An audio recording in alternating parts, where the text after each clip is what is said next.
I'm Richard, and over here is Elaine. This is our bus. She's called Ramblin Rose. She's a 2000 Bluebird TC 2000, Cummins 5.9, MD 3060 with only 5 speeds, but we have good rear end ratio, so she's good on the highway. It's 40 foot. It used to be a hospital employee transport bus. So it's school bus chassis, but it had the nicer coach seats and the nicer coach windows. We have lots of under storage as well. In here is, we have a 10 gallons for our diesel heater. Extra fuel, our propane is in here as well. These middle two here just house tools and a compressor. Watch out, Reba.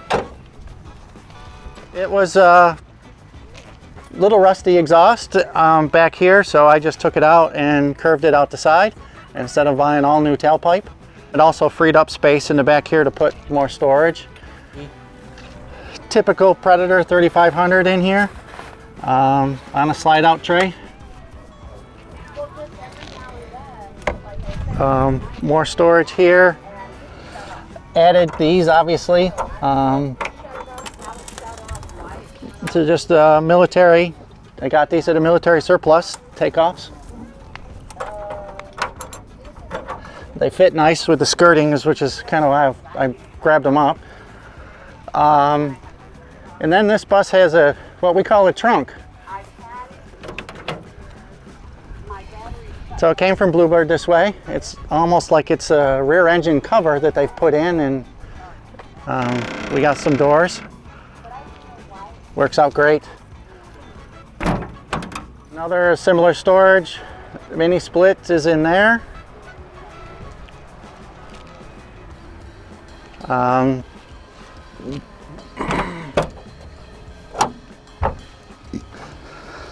In here is our gray water. It's a 100-gallon tank, but we get about 80 gallons in it based on where the drain runs into it. It was a freshwater tank, obviously not a gray water, just modified to fit the space here. We tried the on-demand propane hot water heater, which was this vent, but we didn't care for it with being in all the different climates and the water changes and everything. So we just went with a traditional RV water heater, switched it out. This is our gray water vent. You still never get rid of the smell, but you do the best you can. That's about it for this side. Ramblin Rose is just something I thought of. There's a lot of Roses in the family. Elaine's middle name is Rose. Granddaughter's middle name is Rose. We have a dog named Rosie, so it just fit. Okay, so we've got our air conditioning on. Come on in. I'm Elaine, and Richard's introduced us already. This is our living room slash passenger area. These are the original seats that were in the bus. I have put it on a swivel, so it faces around front without stuff in the way for her when we're traveling down the road, as well as grandbabies.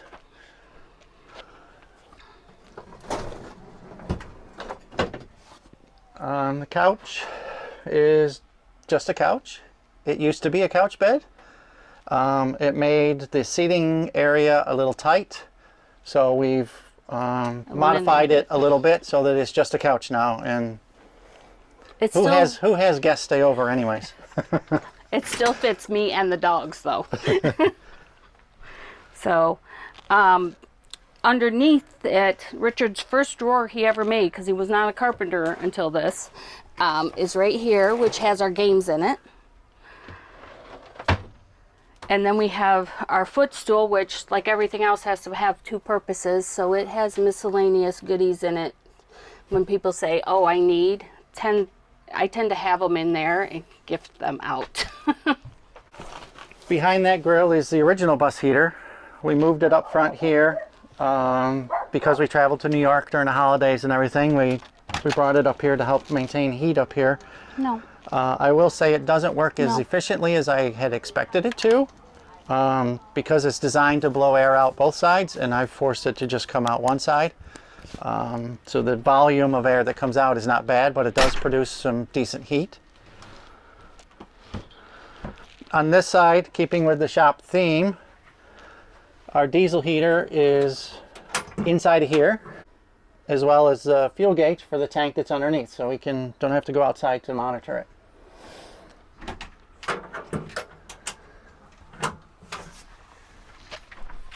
The live edge bar top, Elaine has done. She did all the woodwork in here and all the epoxy pours. The wood is catalpa, and it is mounted on RV slide out supports that are adjustable, so we can move it up and down.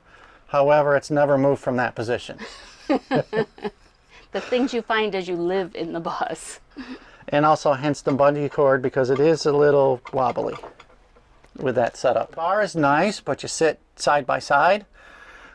She wanted to be able to sit across from each other, so we came up with this, and it just slides in.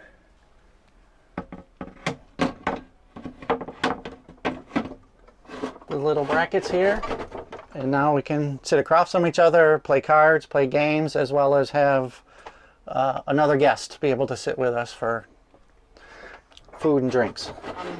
Like everybody, we wanted to travel when we retired, so we were going to buy the RV and do the typical thing. And then I just kind of decided against waiting, as well as against going to the RV, and choose something that I could build and outfit myself.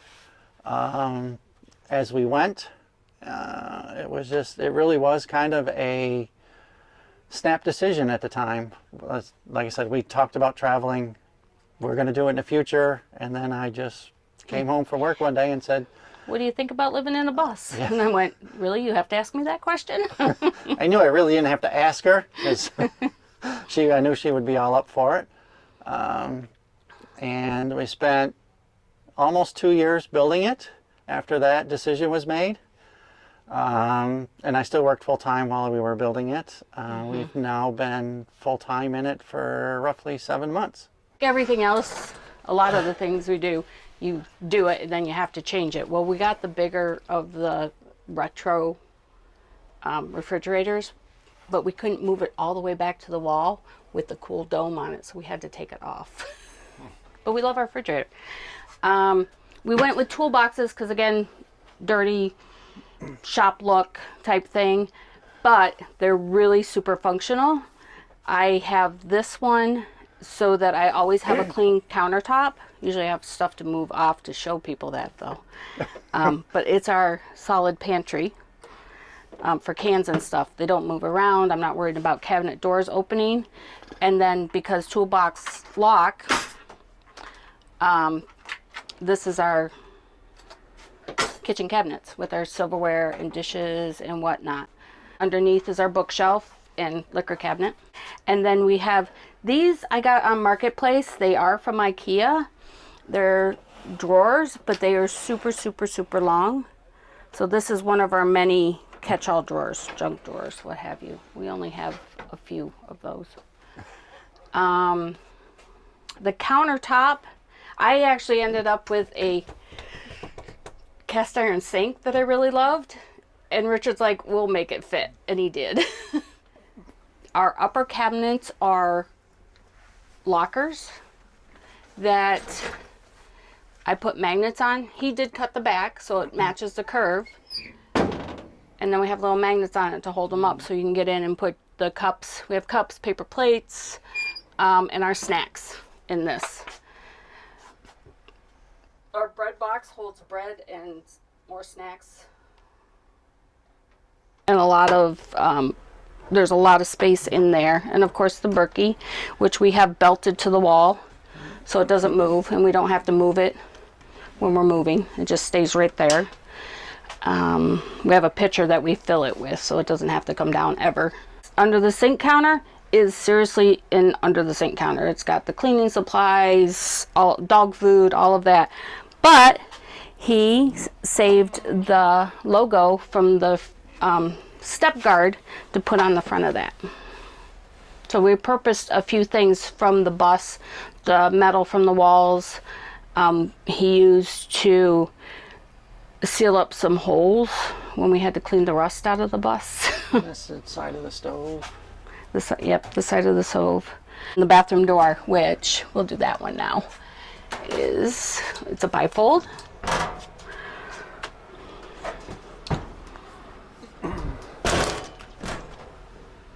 And we do leave it open because it lets that light from the bathroom in, and it's not in the way. Differently. Where's the list? I actually think I would have bought, differently as I would bought a coach instead of a school bus. For storage and the weight that we carry more than anything else. The things that were challenging or we didn't like are easy to change, you know, because we built it, we know how it works and what can change up for it. As far as like substantially different, I don't think we would have done anything differently. Maybe stay and work on it another year, but I think what we did is we sold our house by accident at the beginning of the market, and moved into a rental. So it gave us a timeline. This is your year lease is up. It's like we either have to do another year or go, and that was really helpful in moving on and going, okay, we'll just make it work. So I don't think there's anything we would have done different. Yeah, as far as the build, we're very, very happy with it. We've made minimal changes since we've been in it. Toolbox also has the tool catch bar, which I use for my regular spices. And then this one has, because everybody has their spices, it fits perfect in that drawer.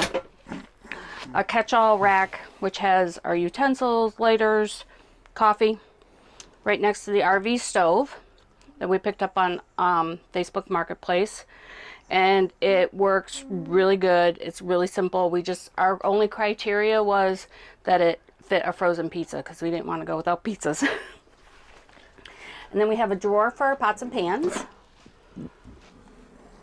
And a drawer I keep forgetting about. So we have too much stuff in here because there's a drawer under here too in the kick toe. Regular hot water heater, propane. So it's a tank that we heat up when we need to do dishes or take a shower or whatnot. Other than that, it stays off. And we camouflage it with a drink cart. Another toolbox, which holds my cutting boards, pizza pans, and just more baking goods, more stuff that occasionally I get into. Another one of the countertops that I've done with epoxy. Another toolbox type thing, Marketplace again. We painted it the primary colors to go with the rest of the bus. And these are all junk drawers if anybody looked in them because they're my craft supplies. And more craft supplies. So I have a 6 foot, better than 6 foot section just for my art and craft materials, which is amazing. That's just the supplies. My product gets stored above the bed. We did the savings while we were building. You know, we downsized to a smaller house and did all of that. The crafts that I do give us some travel funds, but we have found a couple work gigs. So in the spring, early summer, we found we can go to South Dakota and I can be a chainsaw carver, and Richard gets to do some handyman work. And then in November we go back to New York, hang out with the grandbabies, and work a Christmas tree farm where I get to make wreaths and he mows lawns if it's not snowing. Cut trees and everything a Christmas tree normally needs, Christmas tree farm normally needs, as well as handyman stuff. So basically we work 6 months out of the year and enjoy the other 6. Well, we enjoy our work, so I don't know how that would be Yeah. different either. So This is our bathroom. It's kind of our pride and joy. We have a dry toilet that sits on top of the wheel well. We have a shower, which is not a wet bath, so we still use shower curtains, but it is a step down shower so that I can actually have a shower over the top of my head. We have the teak mats that kind of sit here and cover half of it, but we just fold them up and it becomes a shower that's over my head. This was a mortar mixing pan from Lowe's or Home Depot or whatever your hardware store of choice is.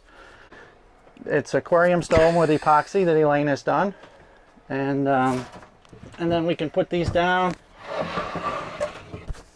and we also still get a full floor. So the wheel well it doesn't fill the whole bathroom, so we were able to have some extra cubby space so that's bathroom supplies. But this is where we keep like our hair clippers, the whisk broom to, tidy up on occasion. And then some drawers to keep personal hygiene products and hairbrushes and things like that. So I like that. And then because that's up, there's some additional space down there for more craft supplies in case I didn't have enough room over here. So this is our travel map, and we actually it's a scratch off, and we're scratching the roads that we travel and not the states we've been in. And we have a little key of friends, places we want to go, and we even have a little dot. People enjoy looking at this and go, not again. So we do have a couple places it's like, oh, we've been there, we don't need to go back again. My grandbaby loves it. She loves the bus. They've both been on the bus. There's my granddaughter's 4.5 and the grandson's 1.5 years, and they both love the bus. I can't keep them out of the bathroom. When we were building, we got pictures on here of them like while we were building, because we'd visit, or they'd come down and visit us because they're up in New York. And we actually took a 2-day trip with the granddaughter. So, she's got a nice, safe place to ride. And she slept on the couch and hang out with the dog. And she just thought it was so great to be able to hang out with Grandma and Grandpa on the bus. When we were first building it, before that door, she could actually open the door by herself. So we would be parked in their driveway. She would come out in the morning, I think 3 years old, come out in the morning and get on the bus by herself. I'm like, does your mom know you're here? But that's one of those, heartfelt things that just makes the bus and doing it with the family so fabulous. So our family, we're older too, so really they can't give us grief about it. We went with lockers again. It was going to be for craft supplies, but I had enough room there, so this is actually my closet. And then we have a hanging closet behind the catch-all, because you got to have a catch-all for your shirts and whatnot. And above, we have the metal tins that we store our clothes in, our everyday clothes in. I put my hoodies and my jeans up here. Richard has his up here, and of course, he's got 3 and he's good. And then I have linens. And I have mine covered because I'm not the neat person. More storage for the inventory that's outside. And then our beds are twin, so because we're both tall, we don't have to hit our heads on the side shorter part of the walls. And I wasn't interested in trying to struggle to make a big queen size, king size bed in a small area. And it gives us room to get dressed without bumping elbows and things like that. And I get to sleep with the dogs and he doesn't have to. The trunk he showed us outside, that gives us a shelf back here, which is storage for the product that's out there and some extra linens we might need.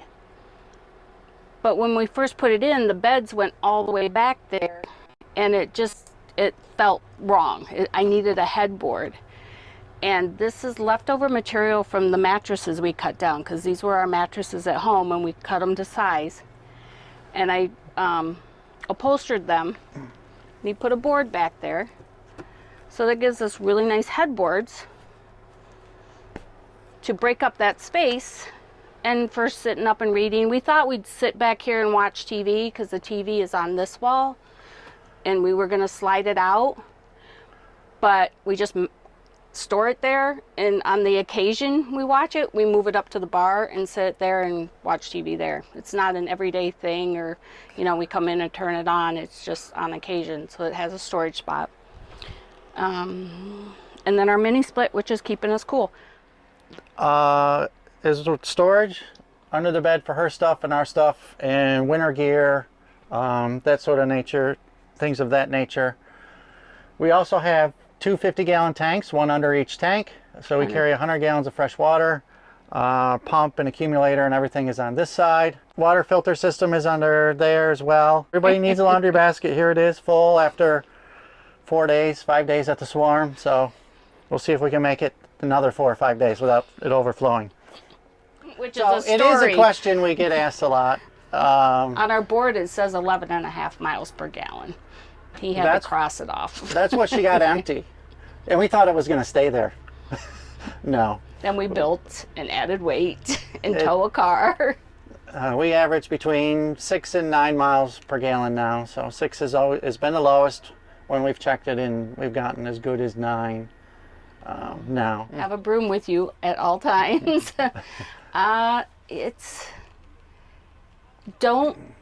Even if you have a plan, even if you know what you're going to do, be flexible enough for that to change. Because we thought we were going to do the state parks and see the museums and the monuments, and we found we didn't travel well like that.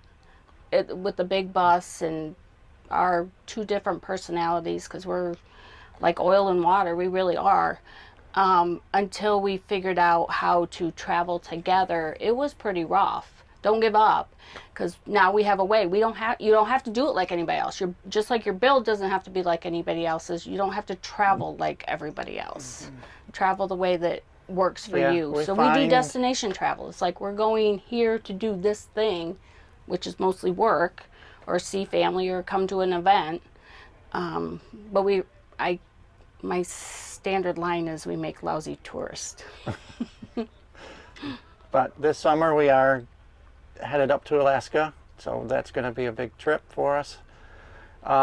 Words of wisdom, though, don't give up.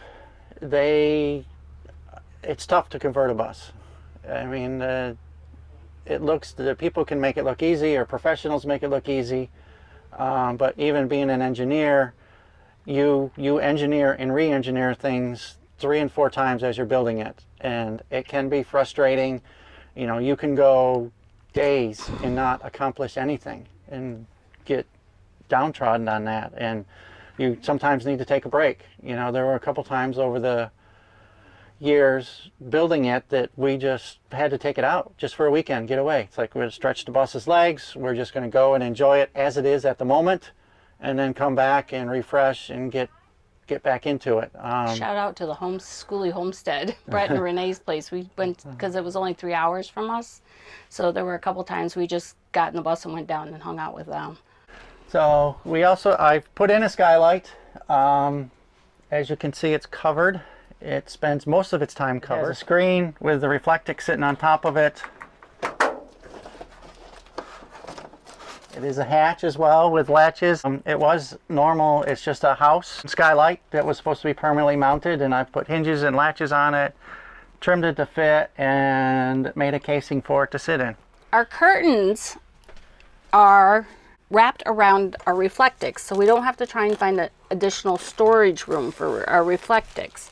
They roll down, and the Reflectix are sewed within them. And it's easy to roll them up out of the way when we don't need them. They block out the light. And because we kept our ceiling and the bus sides, everything's stuck up with magnets. I'm addicted to magnets. And the ceiling, I don't know if Richard touched base on that. We did take that down, put spray insulation in, and then put the ceiling back up. But like he said, it wasn't a regular school bus, so we only had 12 rivets to deal with on each seam.